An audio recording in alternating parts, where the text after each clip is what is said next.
Greetings everyone, and welcome to a brand new episode of All Things Lambda, the Half-Life community show that cannot get more original with its intros than using self-deprecating and weird humor. Luckily, it's not really about the intro, it's about the Half-Life community news, and we got some for ya. Oh boy, do we. LambdaGeneration. Your brain. A big, squishy mess of wrinkles, blood, and pink flesh, all neatly tucked away in the hard-to-crack with skin and hair-covered vault that's called your head. Isn't it nice how secure and untouchable your brain seems in that egg of yours? Well, Gabe Newell wants to get to your brain.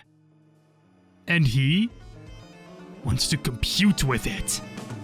That's right, our beloved Gaben, the Lord of the Sales, has been really getting into brain computing and using it not just for video games, but for all kinds of experiences and different uses. According to this interview that he did with the New Zealand-based One News, you're even able to control your sleep using brain computing techniques.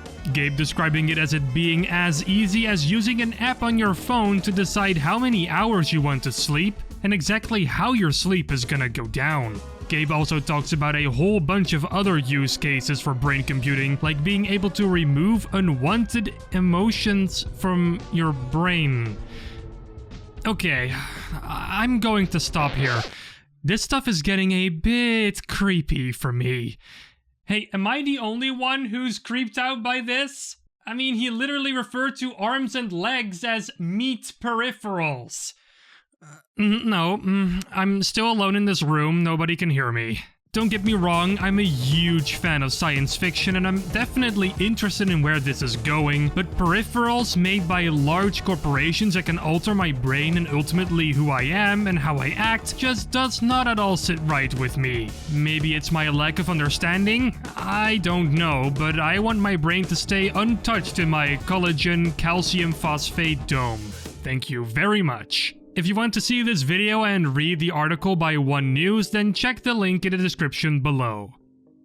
Portal 2 Abyss, the Portal 2 mod where you play as a Resistance member that got locked up in the Aperture Science facility and has to find a way out, has a new article over on ModDB that goes over what has happened to the mod and the development team in 2020. First of all, they explain why there were no new updates posted on the ModDB page in over a year. That having to do with the developers wanting their fanbase to move over to their Discord server or their Twitter page, where they have been sharing more frequent updates. Also in 2020, the lead developer of the mod, Pack Zero Master, was replaced by Waveform. This article does state that Pack Zero Master still plays a role in making the mod, but lesser so than before. Waveform, however, has taken a temporary leave from the mod for personal reasons, leaving the mod team without a lead developer temporarily. Another thing that happened was that the game design doc was completely rewritten, and their internal documentation mess is also sorted now. We covered that the previous time we talked about Abyss. New members have also joined the development team to produce the mod more quickly. Apart from that, new music has also been composed, and at least 4 maps have been finished and are presumably playable. It doesn't sound like a lot of progress, but knowing that this progress was all done in 3 to 4 months makes this seem a little bit more impressive. Last but not least, the team is still searching for more members to help them finish the mod, especially mappers are highly wanted. So if you have an extra arm to give, meat peripheral, then shoot them a message on Discord. And if you want to read this news article yourself, then check the link down below. It comes with a bunch of cool screenshots too. Oh, hey, I get to talk about Mapbase again. It's been a while since I last covered something related to Mapbase. In case you're wondering what Mapbase is exactly, it's a mod for Source SDK 2013 that adds more features and stability for modders to make use of. A lot of pretty high-profile mods like Entropy 02 run off of this codebase. In the update that I'm covering right now, Mapbase has been upgraded to version 6.2. In a nutshell, it adds viable applications for client-side implementations of vscript, the ability to flip weapons for left-handed players, and a butt-ton of other bug fixes and improvements are also included here. I think that especially the left-handed weapon view model mode is a really nice touch that could make the life of left-handed gamers a little bit easier. Now let's hope that mods will actually start implementing this feature now. so let's let it not go to waste. Since this stuff gets really technical, I'm going to spare you the cringe that will strike your face when I try to really badly explain the changelog here. I think you're better off checking the rest of the article yourself. It's of course linked in the description below. You know what Half-Life Alyx was lacking?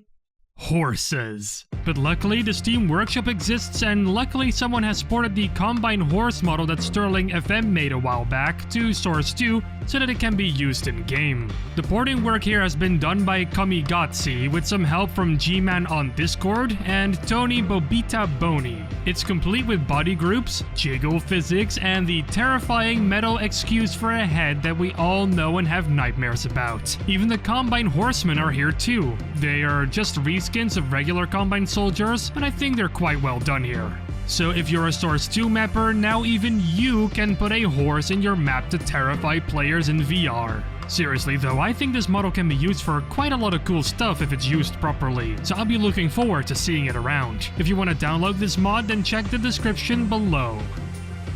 Okay, I'm ending on something small this week. A couple of days ago, I was contacted by a member of the Hiku Collective on Discord, the Hiku Collective being responsible for Black Mesa Azure Sheep. They asked me to check out a teaser image they have posted over on VK, a Russian social media network. It features a clock at a train station platform that shows 8:42 as the current time, 5 minutes before Gordon's train ride to Sector C begins. Could we be looking through Gordon's eyes right now while he waits for the train? Or a better question would be, what does this teaser image mean? My contact on Discord did mention that it's about a new project from the Black Mesa Azure Sheep developers, so that's very interesting. A new project that's going to probably run alongside BM Azure Sheep. But what could it be? I guess we'll find out soon enough. Since they haven't posted this anywhere else as far as I know at the time of writing and recording, I'm gonna link to the VK post in the description below in case you want to analyze the image even more. You know what else you should analyze? Our social media pages. Yeah, analyze them good.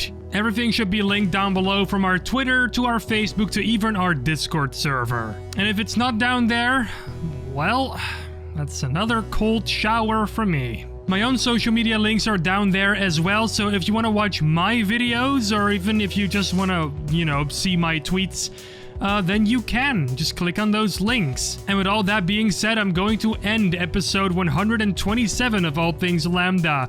Don't cry your eyes out though, because we'll be back next week with some more Half-Life community news. In the meantime though, don't forget to subscribe and to ring that bell icon so you'll never miss another episode. Salutations, and take care.